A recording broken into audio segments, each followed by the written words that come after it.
Yeah. Like a couple of my best friends were St. Francis grad. Oh, nice. So, Got it. Yeah. Yeah. So anyway, I'm curious. I'm asking about first team jitters. Yeah. I'm curious, like, what is your experience with them? Do you usually get? Not usually. I definitely had some at Augusta, but usually not too bad. And I don't know. We'll see. We'll see tomorrow. It's obviously a little bit different, but yeah, we'll see.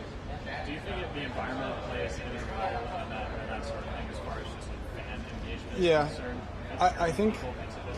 I don't know if it's as much the fans as it is the event specifically.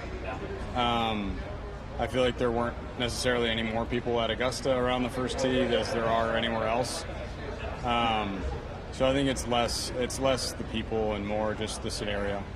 Do you have a strategy for how you can hype yourself, either hype yourself down or hype yourself up? No, I don't know. I don't know if I've figured it out yet, but yeah. I mean, the stock answer to that is just try to focus on, how you've prepared in the process of going about, playing golf, and I think it'll be much the same tomorrow. Yeah, absolutely. Does this first hole help that at all? That there's not too much danger? Yeah, I think it's a friendly tee shot generally. There's a couple bunkers in play on the left, but other than that, there's really nothing too scary out there. So. Have you heard anything from any of the other guys about how to handle emotions? A little bit.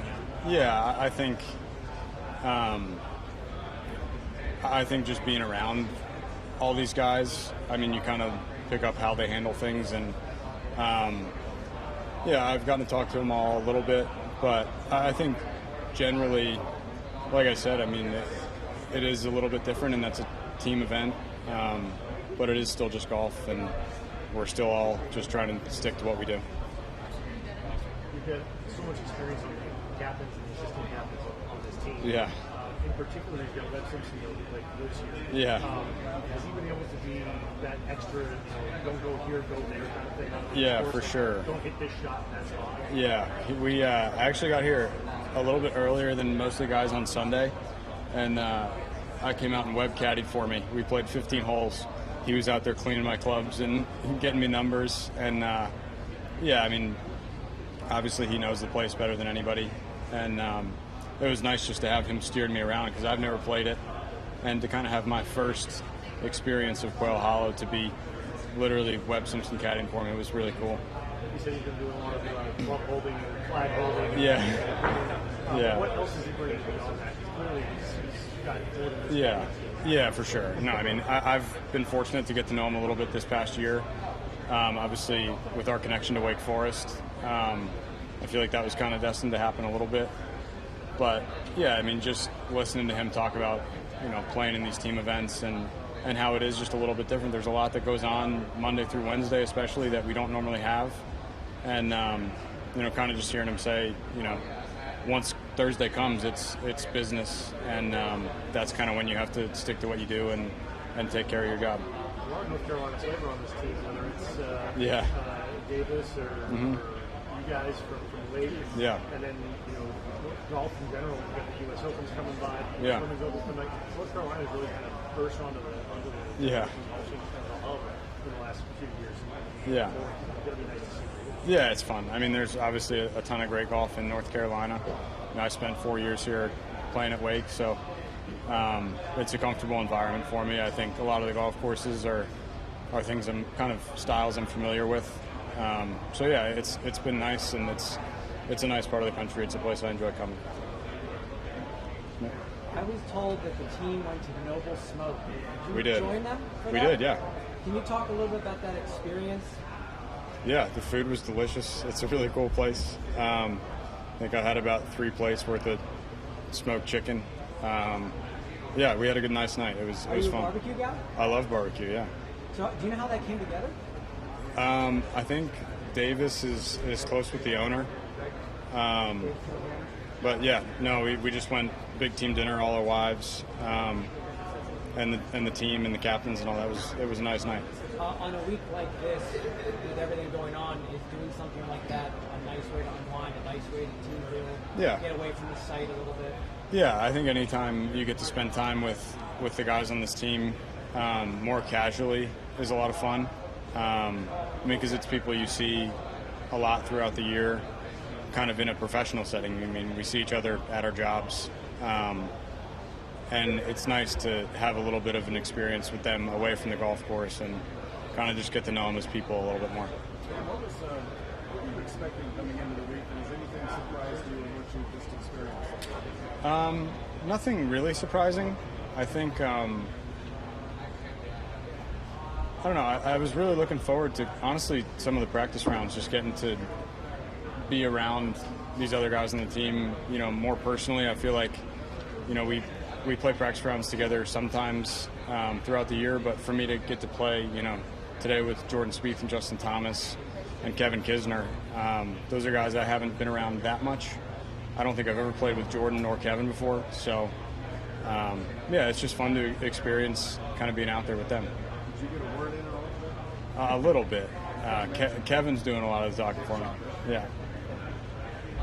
You had to build your ideal match play player out of 12 guys on this team here. Who would you choose to drive the ball with the iron shots, short game, and putting? Oh, man. I mean, that's a really hard question. Am I allowed to just take Scotty? He's the best player in the world. I don't know. No, I think watching kids around the greens, Jordan on the greens, obviously unbelievable. And I think as a whole, I think the whole team drives it beautiful. I mean, Tony's really long and drives it awesome. But I think that's a general big strength of the team is driving. You gonna throw yourself in that conversation? I don't know. I don't think quite yet. Thank you. You would have been gearing up for Sanderson this week. Yeah. Just to drive it that Yeah, I think so. Is it all hard to, it's been a long process. Yeah. Is it hard to look back where you were a year ago and where you're at now? Yeah, I think I've kind of been asked that question before, and I think it's no, not today. I think everything's come so quickly and so quickly on the back of something else that it's been hard to really take the time to reflect on it. I feel like each good thing I did afforded me new opportunity, and I kind of kept taking advantage of that opportunity all the way to get myself here. So I think there's been very little time in between any of that to really take a look at and think about kind of all the steps that have led to me standing here. But I think moving forward, it'll be more clear kind of how it all worked out and just how fortunate I am to be here. What have you learned a lesson, learned something about yourself maybe you thought you knew and just reinforced it this year, or surprised yourself? I think a little bit of both. I don't know. I feel like as competitive golfers, you kind of always assume that you can, perform at a level high enough to be here.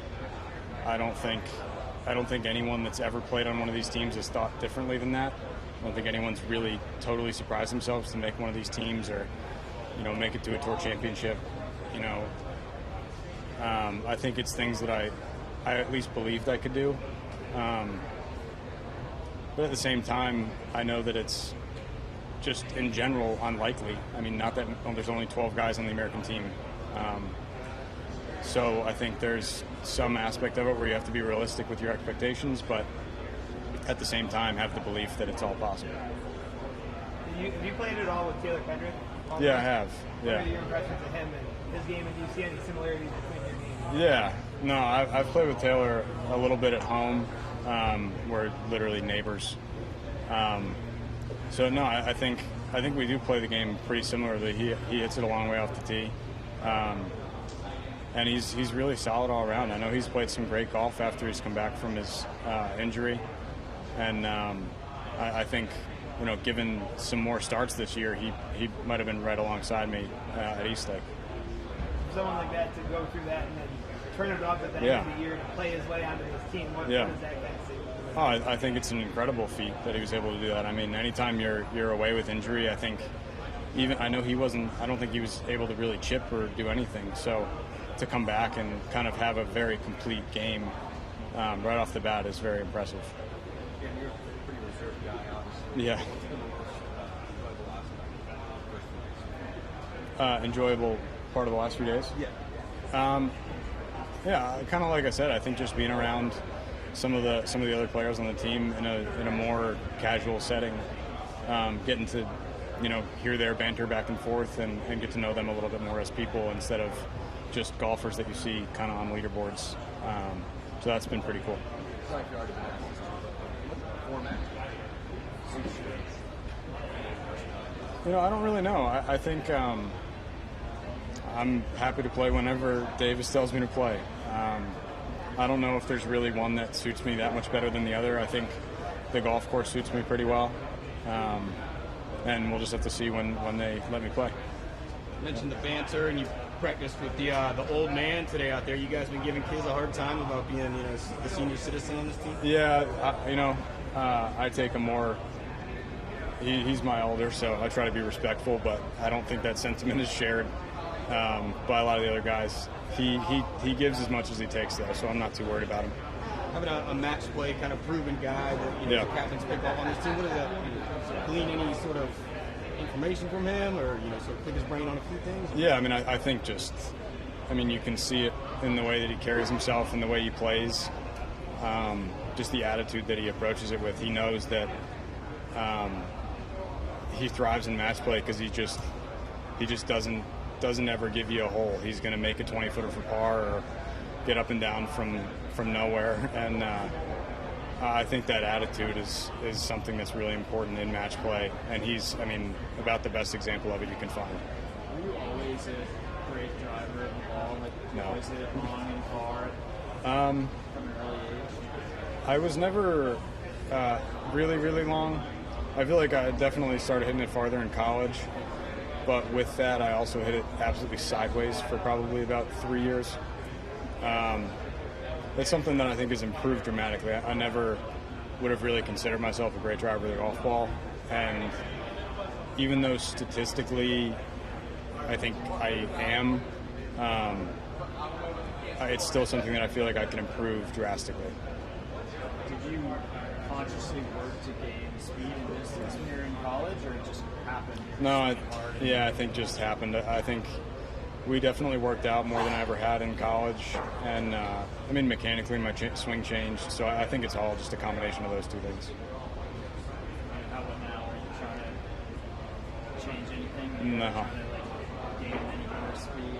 No, if you handed me some, I would take it, I think, but I'm really just trying to hit it straight. I think you only need to hit it so far, and I know that I hit it far enough to compete kind of anywhere. So for me, it's really just a battle of trying to get in the fairway. In a way, did this leg of the journey start with that Monday qualifier in Omaha? Yeah, it all started there. It's been quite a year and a half, or 2 years since then. But yeah, that's the first time that I got to play, any PGA Tour sanctioned tour. So it does all go back to that, and it's been quite a journey to be standing here. What do you remember from that day?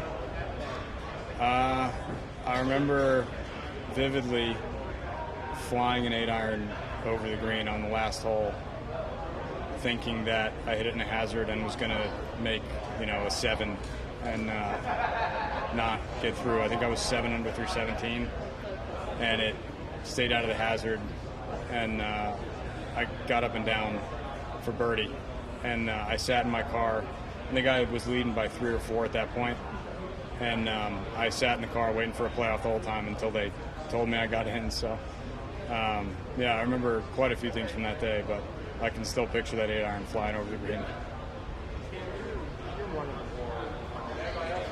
Yeah. Relax. Have you allowed yourself to look ahead to the first tee and what that atmosphere might be like? Not any more than usual. I think generally, I'm excited for the tournament to start on a Thursday. Just ready to get going, and I don't think that's any different this week, really. I know it's kind of a different format and different atmosphere, but at the same time, I've still, since we got here, been looking forward to just playing on Thursday. Match play brings out different personalities. Yeah. Do you see yourself getting into it if your team is down and rallying? Yeah. Or something? I'm sure I will. I'm sure it'll still be more internal than most. But, yeah, we'll see. I mean, I'm sure that it'll be more emotional than some other times. Is your conversation with golf and discussion, if the PGA Tour and LIV I'm not going to say anything about LIV. Sorry. If you went back to that Monday qualifier a year and a half ago, did you even remotely thought that you were standing here right now on the President's Cup team? I would like to say yes, but I don't think that was a realistic way to look at it. I think at that point, it was really just that was my first opportunity. And at that point, all that mattered was, taking that opportunity and getting somewhere with it. And thankfully, that kind of snowballed into being here. If you had a chance to I think we talked about this a couple times, if you had a chance to sit back and kind of look back on things and kind of take things in a little bit now that you're kind of through the year, and it's still just kind of all still pretty fresh? Yeah, I feel like it's still all just kind of one continuous thing. I feel like each time I've played well, I've given myself more opportunity, and I seem to keep taking advantage of it pretty well. So, yeah, it's all happened very fast, and it's really, I'm very thankful to be here, but it's really hard to take it all in kind of while it's happening, and I feel like it's still kind of just happening. So, How do you attribute your success to positive good months? what did you say? How do you attribute your success to positive good months? Just as far as how I've gotten here, or what do you attribute it to? Yeah, I don't know. I think it's a combination of a lot of things. I think obviously a lot of hard work. No one gets here without, working very hard at the game of golf. It's a lot of support from my family, obviously my parents, my wife, and it's a lot of good fortune. I think eventually the hard work wins out, but it does take some good fortune for things to happen, in the time frame they have for me. How cool has it been to be able to share this whole kind of experience with your mom and dad, your wife, knowing how obviously your dad's your coach and your mom and you're so involved in Yeah. How cool has that been? Yeah, it's been a lot of fun. I know they've really enjoyed getting to watch all year, and my dad getting to really be a part of being inside the ropes and helping me. I think they've had a great time, and it's been fun just to see how much support they get back home at Sleepy Hollow, and the club has really embraced my parents and me so much over the course of my dad's career there. So just to see them enjoying it and having fun is very rewarding. Can I have you do a quick video message to the fans? Say, hey guys, thanks for following us and supporting this week. Really appreciate it. See if it's time to go on. Okay. Hey guys, I lost my train of thought. Hey guys, thank you so much for being out and supporting us here this week at Quail Hollow. Yep. And then where do you practice now in South Florida? Die Preserve. Yep. And you play He lives me to the doors over there from me. Really? We're like 3 townhouses apart, I think. In what town did you do? Yeah, we're right in Palm Beach Gardens. Yeah. Palm Beach Gardens. Yeah. All right. Cool. Question for you. Yeah. If you're stuck on an island and there's one thing that you have to bring that you can't live without when you're on the island, what is that island? What would I bring? Yeah. I don't know. I probably would not survive the island. Who on your team would you pick first to bring to the island? Who would I bring? I feel like kids. I feel like he'd bring home some nice dinner out on as well. Awesome. Yeah. Good. You should be good camera. Thanks for your time. Yeah, no problem.